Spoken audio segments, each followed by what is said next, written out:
Hi guys! Magandang umaga! Welcome back po dito sa Gandara SRU channel for Showbiz Update. Andito na naman nga po akong muli nagbabalik. Ang nagmamaganda po ninyong kachismosang Kim Pao, wala na pong iba si Gandara, upang magatid sa inyo ng latest update and fresh happenings patungkol kay Kim Chiu and Paolo Avellino. And para nga po sa umagang ito, tatalakayin natin at pag-uusapan ay may kinalaman syempre sa mga ganaps nila Kim and Paolo and syempre itong pinapatunayan ni Kim sa lahat. Hoy, hindi pala sa lahat. Exclusive lang sa mga patuloy na naninira sa kanilang dalawa. But before that, sa mga hindi pa po nakaka-subscribe dito sa ating channel, paki-click lang po ng subscribe button natin at ng notification bell na nandiyan sa baba para maging updated po kayo at ma-notify tuwing may bago po tayong chika at balita hinggil po sa Kim Pao. Basta mga balita na may kinalaman kina Kim Chiu and Paolo Avellino, sagot na po natin yan. And eto nga, simulan po muna natin ating update dito sa komento ni Madam Jeng Jeng. Shoutout po and good morning, Madam Jeng. Hey, Gandara, there's no way na mabubuwag ang love team nila. Kim Pao, or nila Kim and Paolo. They are together not only in movies and teleseries, but more in real life. No need to confirm, it's quite obvious that they are indeed a couple in real life. Matagal na silang in love sa isa't isa. Talaga namang kitang-kita sa mga mata at ngiti ng love birds. They are the hottest love team in our country today. In fact, they have a teleserye coming soon and we're looking forward to watch it. Let's all pray for more projects and more blessings for our magjusawa Kim Pao. More power Kim Pao and may God bless you both of you always. So ito na lang din talaga yung inaabangan ko, Madam Cheng. Yung upcoming teleserye na sinasabi po ng Kim Pao. Pero hindi na ako umaasa ng 1,000%. Or 100%. Binabawasan ko yung expectation, yung ganto, ganyan. Kasi baka mamaya, chismis lang pala.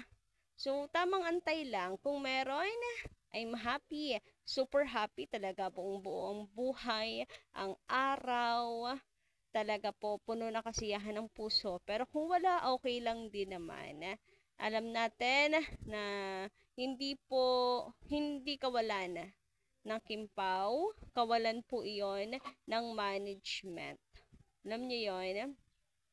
Kasi, in demand yung Kim Pao, so problema na nila yan kung hindi nila i-grab yung opportunity. So yun lang yung ginagawa ko ngayon, mag-antay na lang. About naman sa Kim Pao, yes, meron o walang project, alam naman natin na more on real life ang Kim Pao kaysa po sa they are more than magka-work and more than lang sa magkasama, taping, teleseries, movies, but in real life. Sabi naman dito ni Madam Rosemary Diano, good morning. Paolo doesn't want love team pero kay Kim lang talaga siya pumayag. It's obvious na he loves Kim. Ayaw niyang mapahiwalay kay Kim kaya pumayag siya ng love team. And grab the opportunity, di ba? Tagal niyang minanifest yan. Sana'y makasama niya at makatrabaho si Kim.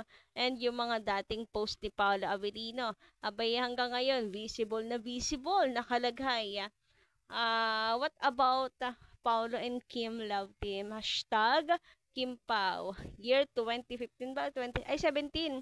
Meron na mga ganyang post na hashtag Kim Pao. Sa puso, sa isip at imagination ni Paolo, year 2017 pa lang, may Kim Pao na. O, diba?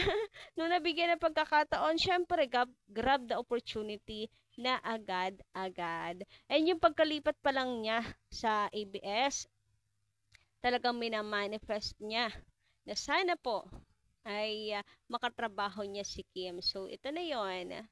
This is it, pansit. Papakawalan pa ba niya? Di syempre, magpapatali na para lagi niyang kasama at katrabaho si Kim. Anyways, dagdag pa ni Madam Rosemary dyan po sa kanyang comment kasi walang sila. Kaya hindi na hinahype.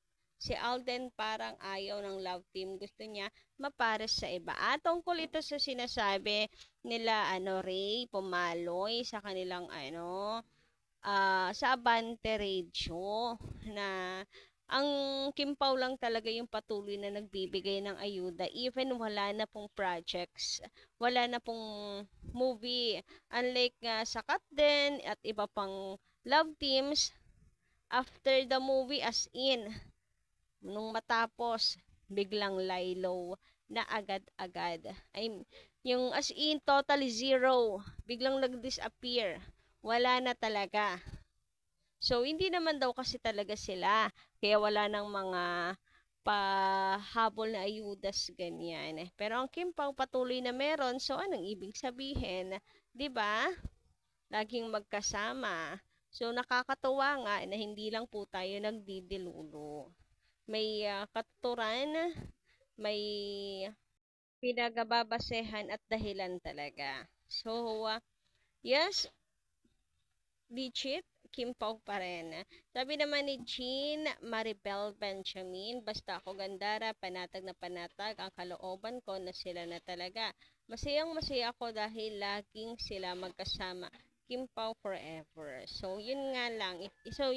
If you are panatag, kung ikaw ay laging updated, alam mong hindi scripted, alam mong hindi pang pa-hype lang, kung ano man yung meron sila.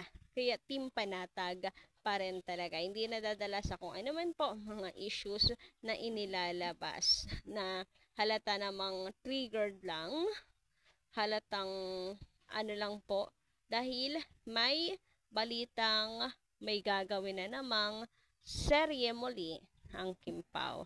Triggered ang mga peg, baka hindi na makasingit sa kasikatan, Kim Pao na lang. Charot. Kaya naman nila yan. Kahit may kasalukuyang sikat, kaya nilang gumawa ng pangalan at ingay kung talagang it's meant for them. 'Di ba?